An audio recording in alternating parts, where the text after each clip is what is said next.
2024 में लड़ सकती है लोकसभा चुनाव। तो बड़ी खबर इस वक्त मिल रही है और देखिए ये पहली दफा नहीं है, इसके पहले भी हमने देखा है कि उमा भारती अपनी सरकार को घेरती हुई नजर आई है, शराबबंदी का मुद्दा हो या फिर कोई और मुद्दा हो। लेकिन इस बार की बात की जाए तो खनन के खिलाफ ये उमा भारती बरसती हुई नजर आई है। आपको बता दें 2024 में जो लोकसभा चुनाव होना है उसको लेकर उन्होंने ये संकेत दिए हैं कि वो चुनाव लड़ सकती है। इसके पहले उनका एक बयान भी आया था जिसमें उन्होंने ये संकेत दिए थे कि वो लोकसभा चुनाव लड़ना चाहती है और साथ ही साथ ये भी जिक्र किया था कि मध्य प्रदेश नहीं बल्कि दूसरे राज्य से वो लोकसभा चुनाव लड़ सकती हैं। तो देखिए हालांकि ये तो बात की बात है, देखने वाली बात होगी कि कहां से उनको टिकट मिलता है, कहां से वो चुनाव लड़ेंगे। लेकिन फिलहाल जो है संकेत मिल रहे हैं कि लोकसभा चुनाव जो है 2024 का उमा भारती लड़ सकती है। तो बड़ी खबर इस वक्त आपको एक बार फिर से बताते चले, पूर्व सीएम है उमा भारती, एक बड़ा बयान उनकी तरफ से, एक बड़ा संकेत मिला है कि 2024 में वो लोकसभा चुनाव लड़ सकती है। हालांकि देखिए इसके पहले भी उनका एक बयान आया था जो कि चर्चा का विषय रहा था, जब उन्होंने ये कहा था कि लोकसभा चुनाव तो वो लड़ना चाहती है लेकिन मध्य प्रदेश से नहीं बल्कि किसी दूसरे राज्य से वो चुनाव लड़ सकती है। हालांकि देखने वाली बात होगी कि कौन से राज्य से वो लोकसभा चुनाव लड़ती है। उत्तर प्रदेश का भी जिक्र किया गया था कि उत्तर प्रदेश से वो चुनाव लोकसभा का लड़ सकती है। तो फिलहाल ये बड़ी खबर सामने निकल कर आ रही है, जहां पर एक तरफ खनन के खिलाफ उमा भारती बरसी हैं तो वहीं 2024 लोकसभा चुनाव लड़ने के संकेत भी मिले हैं। खनन के मामले में अपना कदम पीछे नहीं करूंगी। मेरा ये कहना है कि खनन की मिली हुई जो रॉयल्टी है वो आपकी बहुत सारी भरपाई करेगी और इसलिए अब अगला जो पूरा शक्ति के साथ नंबर 1 पे जो बात रहेगी वो प्रसन्न सिंह के बलिदान के बाद शुरुआत तो नरेंद्र कुमार से और बीच में बहुत घटनाएं हुई हैं, बहुत लोगों को मारा पीटा गया, कुचल दिया गया, हत्या कर दी गई। और सबक कमाल तो ये है साहब कि हमारे सरकार के मुखिया के जिले में उनकी छाती के ऊपर खनन होता रहा। तो मेरे जीवन का रोड मैप मैंने आपको बता दिया। पार्टी मुझे चुनाव लड़ाए, मुझे बहुत खुशी होगी। पार्टी मुझे कोई जिम्मेवारी दे, मुझे बहुत खुशी होगी। लेकिन मैं खनन की खिलाफत नहीं छोड़ सकती, मैं गौ रक्षा की बात नहीं छोड़ सकती, मैं गंगा की अविरलता और निर्मलता को नहीं छोड़ सकती और मैं गरीब आदमी के हक में अपने तरीके से अपनी बात कहने का, अपनी आजादी को नहीं छोड़ सकती। लेकिन मैं पार्टी की कार्यकर्ता रहूंगी।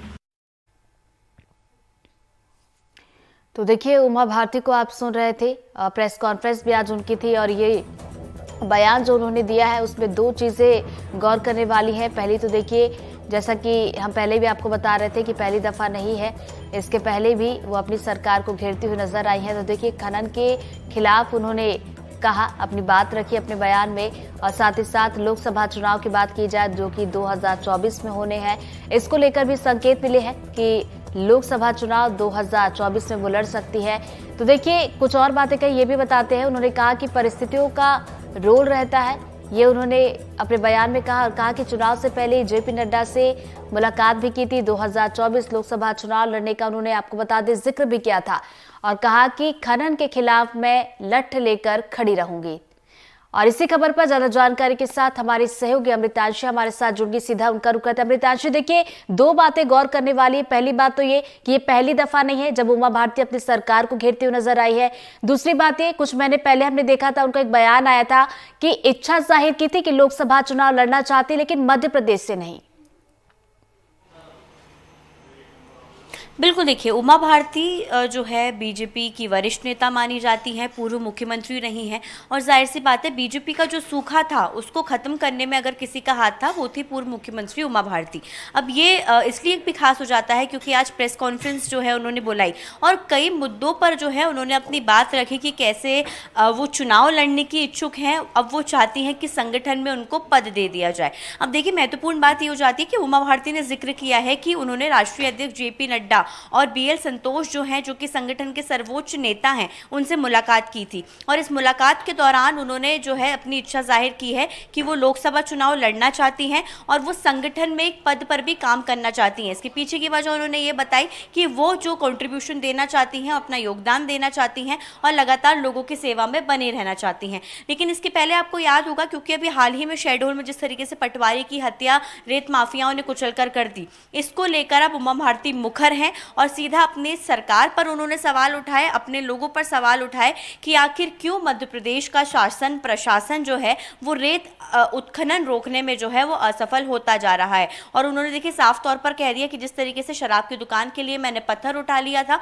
वैसे ही इन उत्खनन करने वालों को लिए अब मैं सीधा लाठी लेकर निकलूंगी और अब अगर प्रदेश सरकार अक्षम हो रही है तो मैं खुद अब जाकर अवैध रेत उत्खनन रोकती हुई नजर आऊंगी। तो कहीं ना कहीं देखिए उन्होंने शासन प्रशासन पर तो सवाल उठाया ही है और साफ तौर पर कह दिया है अगर किसी से भी नहीं हो रहा है तो मैं खुद अब मैदान में उतरूंगी और अवैध रेत उत्खनन को रोकूंगी। तो कहीं ना कहीं देखिए सवाल उठाए हैं शासन प्रशासन की कार्यप्रणाली पर। इसके अलावा साफ तौर पर एक और बड़ा बयान जो उन्होंने दिया कि उन्हें नहीं पता कि किसकी सरकार आने वाली है 3 तारीख के बाद। वो खुद से चाहती हैं कि सरकार जो है वो बीजेपी की बने, लेकिन अभी वो ये नहीं कहना चाहती कि उनका आकलन क्या कहता है कि बीजेपी या कांग्रेस में से कौन सरकार बनाएगा। लेकिन चाहे सरकार किसी की भी आए, उन्होंने साफ तौर पर कह दिया है कि जो पटवारी की हत्या रेत माफियाओं ने की है उसके खिलाफ वो खुद अभियान चलाएंगी और इस अभियान में उन्होंने सभी राजनीतिक दलों से और सभी से सहयोग मांगा है कि आप मेरे साथ चलिए और अवैध रेत उत्खनन जिस तरीके से मध्य प्रदेश में हो रहा है उसको रोकने की कवायद शुरू करें। जी।